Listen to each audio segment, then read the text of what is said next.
Hi guys, welcome back to my channel. I'm so glad you stopped by today because today I'm going to be doing a Monster Hunter creature. I've done a few of these before. I'll make sure to leave links down below to them, but this one was a commission and I really hope I don't just destroy the name because I'm really bad at pronouncing these. But it's called Nargacuga. That is the one that I'm going to be doing today. Anyways, let's get started.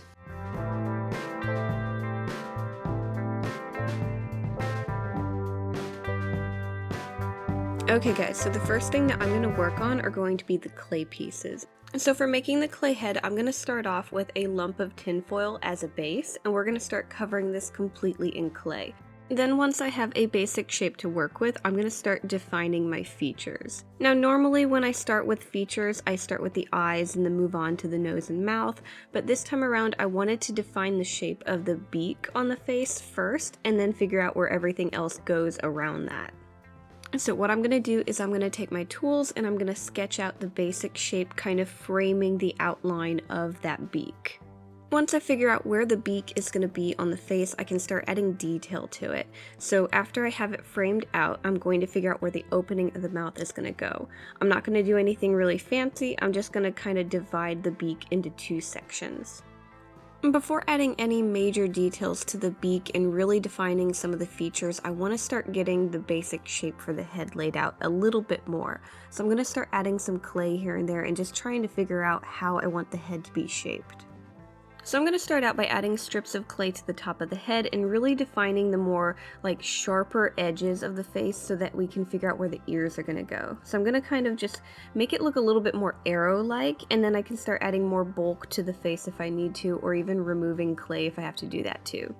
While working on this, I realized the basic structure of this face is very similar to making a griffin, just a little bit more aggressive. At this point, I decided that I wasn't ready to move on to the beak right now, so I'm going to start adding the eyes real quick. So I'm going to take some balls of clay, I'm going to make sure they're nice and even, that way we have both the eyes the same size, and then I'm going to move on to placing them on the face. When you're doing this, you want to be really careful to make sure that both of them are nice and even, so you don't have one eye higher than the other. Normally when I make my eyes, I tend to make them a lot larger than this, but Nargacuga tends to have very tiny little eyes, kind of little beady ones. I actually had a little bit of trouble with this because, again, I do make my eyes a lot larger, so making these tiny details was a little bit tricky. But once I was happy with that, I decided to move on to framing around the eye. Around the eye has this weird kind of framed section that doesn't have fur to it, so I want to add a texture to that and kind of add an edge to it, so when I add the fur fabric to the face, I have a nice clean line where it ends. For this, I'm actually going to use one of my favorite tricks to adding a scale texture to a surface, and I'm just using the backing of a seashell that I like the texture of. And I'm just going to push it into the clay until I get everything completely covered in that texture. At this point, I'm really happy with how the face is looking, and I'm finally ready to finish it up by working on that beak. So I finally know what I want to do with it, so I'm going to take some strips of clay, kind of roll them out into more pointed cones, and we're going to figure out where all these jagged portions of the beak are going to go. I'm going to lay those out, blend them into the rest of the beak, just really figure out how the beak is shaped, and then I'm going to start adding a bit of a texture to it. Adding some lines here and there and just kind of making it look a little bit rougher and less smooth. I was actually really picky with the layout of the beak, and I feel like I almost worked on it a little bit more than I did the rest of the face. But once I was finally happy with that, I cleaned up the edge around the base of the head, and then I'm going to put our clay head in the oven for probably about 45 minutes at 275 Fahrenheit. Okay, so now that we have our clay head done and it's in the oven baking, we're going to start on the clay feet. So I'm going to start on the front feet first, and then we'll move on to making the back feet. They're just slightly different. So for making the feet, what we're going to start off with is a simple wire frame. We're going to need these for both the front and back. So I'm going to start adding clay to our wire frame. I'm going to start at the base of the foot, just adding a good chunk of clay. That way later on we'll have something more to hold on to, because we are going to do a pre-bake. And then after I have that placed, I'm going to start adding clay to the wire tips for each of the toes. These are going to be claws. Now I'm not going to make them super sharp or anything, but I am going to try and have them slightly pointed. Once I have all my claws in place, I'm then going to do a pre-bake. I'm going to put both of our front feet in the oven for probably about 20 minutes at our normal 275 Fahrenheit temperature. And then once it's out of the oven and is cooled to touch, we can start adding more clay to the wireframe. So I'm just going to start covering up the rest of the wire frame with a large chunk of clay. This is mainly going to be the toes, so once I have everything covered up and blended together, I will start defining the shape of the toes, but right now I just want to get everything completely covered. So I'm going to start building up the clay on the bottoms of the feet first. I'm going to basically just lay out a nice surface and get everything completely covered, and then I'm going to take some balls of clay to kind of make some padding on the bottoms of the feet. So I'm going to lay those out, kind of break them up, and add a little bit of texture to them. Moving back to the tops of the feet, I'm going to start building up the clay on the base of the foot just a little bit more because I realized it was a little thin, and then I'm going to start covering the tops of the toes as well. Kind of blend everything together, and then what we're going to need to do is we're going to start cleaning things up and adding a scale texture to it. For this, I'm going to rough up the surface first with one of my wire brushes, and then I'm going to take my tools and start drawing out the lines to break up the scale texture. So I'm just going to kind of make a bunch of lines on the tops of the toes and slowly break up the surface until it looks like scales. And then for the clay back feet, there's not too much difference with the back feet. You're going to have an extra claw for each foot, so there's going to be 4 toes, and there won't be so much of a base to work with because we're going to kind of stop around the ankle. So I'm going to start covering up the base of our wire frame, add our claws to the tips of the wires, pre-bake, add the rest of the clay to the wire frame and define the shapes of the toes and all the different details, and then finish up with our texture for our scales. And then once I have both of my front feet and both of my back feet completely sculpted, I'm going to put these in the oven as well. So they're going to go in for about 45 minutes, just like our clay head at 275 Fahrenheit. Okay, so all of our clay pieces are finally baked out of the oven and have cooled to touch, and we're going to finally start on the painting. So I'm going to start by primering the main body of the head with that blue color that the fur is going to be. Now I don't need to add a ton of detail to this because again we're going to be covering this in fur, but I don't want any of the white clay to peek through, so I'm going to cover it in a blue that's as close to the blue fur fabric that I can get. Next, I'm going to move on to painting the beak. Now I want to get a lot of dark paint into all those cracks and crevices, so I'm going to paint the entire beak black first, let that dry, and then on the more raised portions of the beak, I'm going to start going over it with a gray to lighten it. Now I don't want this to be a super clean gray, I want it to look a little bit muddied, so I'm going to kind of lightly brush over the black, that way some of it kind of peeks through and you can kind of get that like dingy feel to it, so it kind of looks a little bit dirty. After I'm done with the beak, I'm going to move on to the eyes and the area around the eyes. So for the eyes, I'm going to be painting them a solid red first, and I'm going to have this bleed over the eyelids.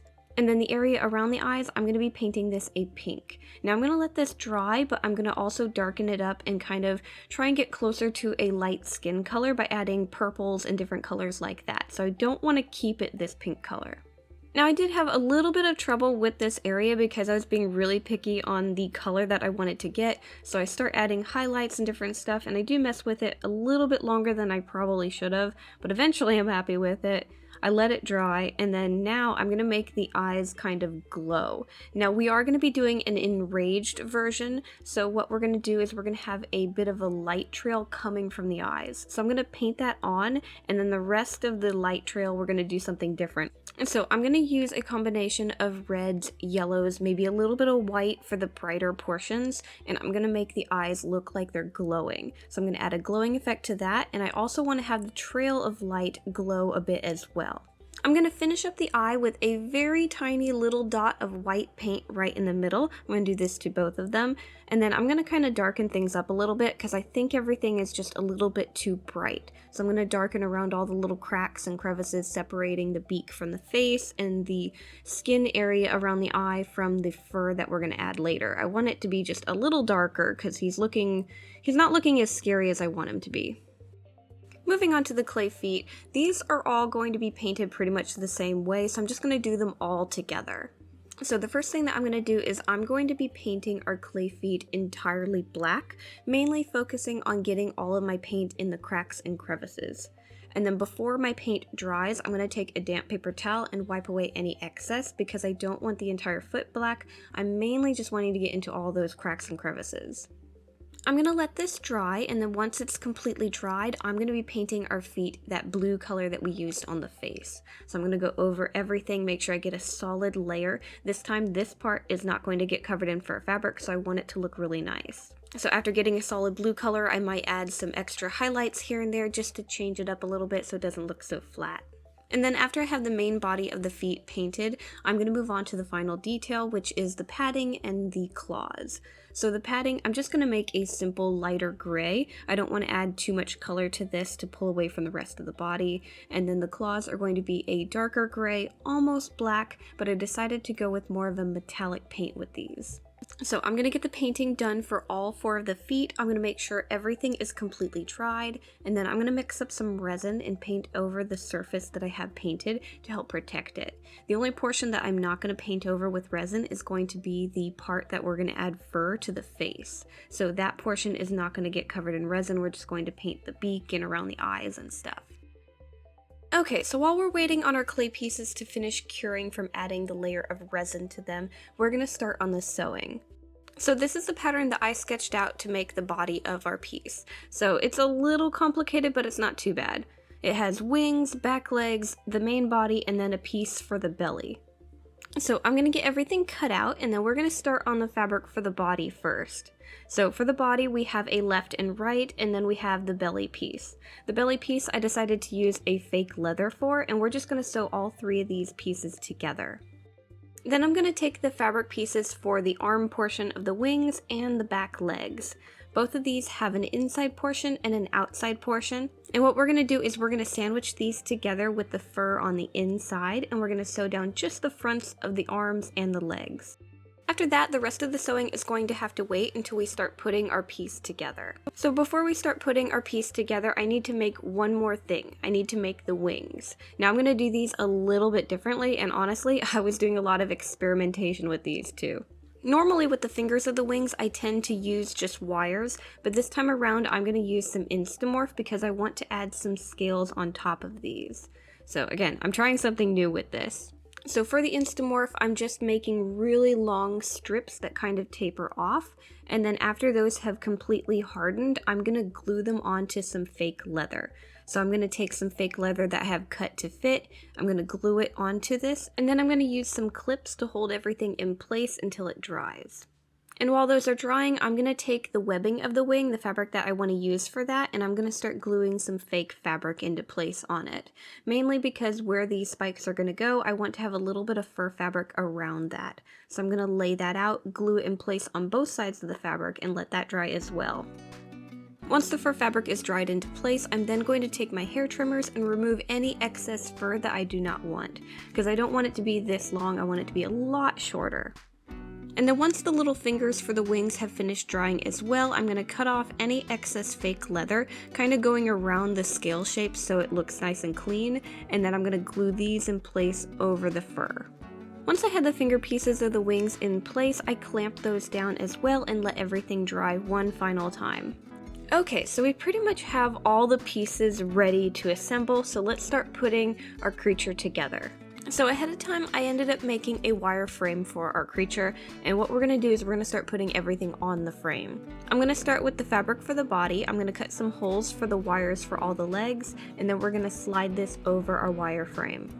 Then I'm going to take our clay head and I'm going to add it to the wire frame. Normally what I do is the backing is foil, so I just push a nice hole into the back of it, fill that with glue, and then take the wire for the neck and push it right into that gluey spot.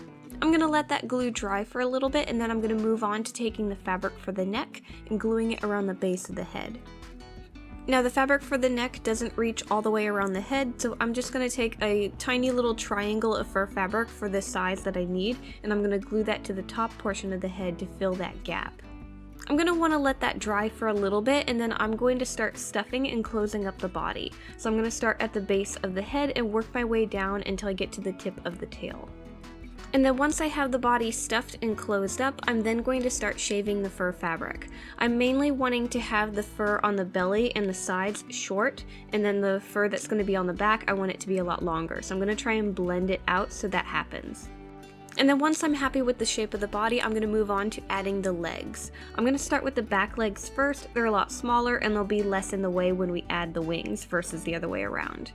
So I'm going to take the fabric for the legs first, and I'm going to sew it in place around the wires for the legs that are sticking out of the body. I'm then going to adjust the wires for the back legs to make sure they're the correct length that I need, and then I'm going to take our clay legs and we're going to add those to the wire frame. I'm going to take a 20 gauge wire and wrap everything together to add the legs to the wire frame.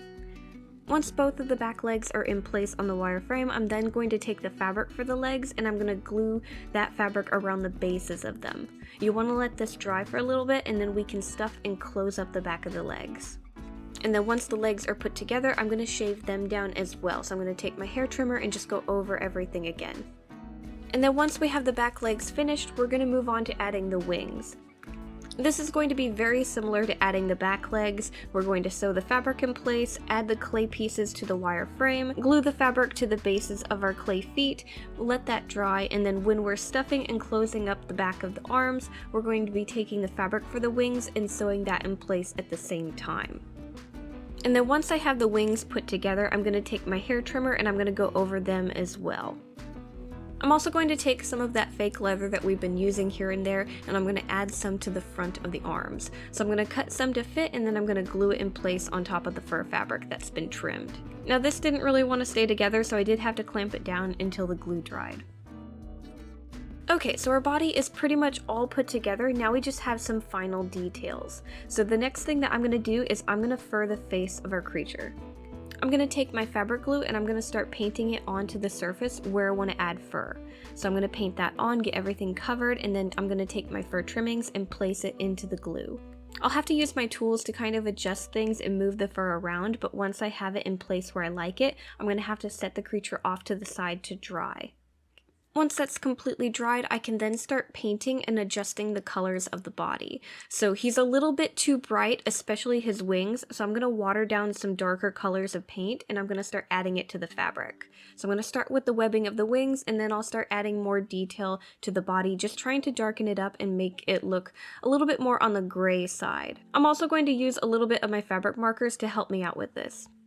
Now we're going to start messing around with that glowing effect that's going to stream from his eyes. So my idea is to use fishing line and my 3D fabric paints for it. So I'm going to stretch out my fishing line, I'm going to make sure it's nice and tight, and then I'm going to add a little bit of heat to it, that way they don't curl up when I'm done with them. I'm then going to take my 3D fabric paints and I'm going to start layering this on top of the fishing line. I don't want anything super smooth, so I'm going to add lumps here and there, and I'm going to have to do a few layers of this. I'm mainly going to use red and then add a little bit of yellow. Once I get all my layers in place, I'm going to let this dry. Once it's completely dry, I can cut it loose and we can glue it in place on the body. Once I have these glued into place, I'm then going to take a little bit more of my 3D fabric paint and blend it together with the rest of the light that we have painted for the eye.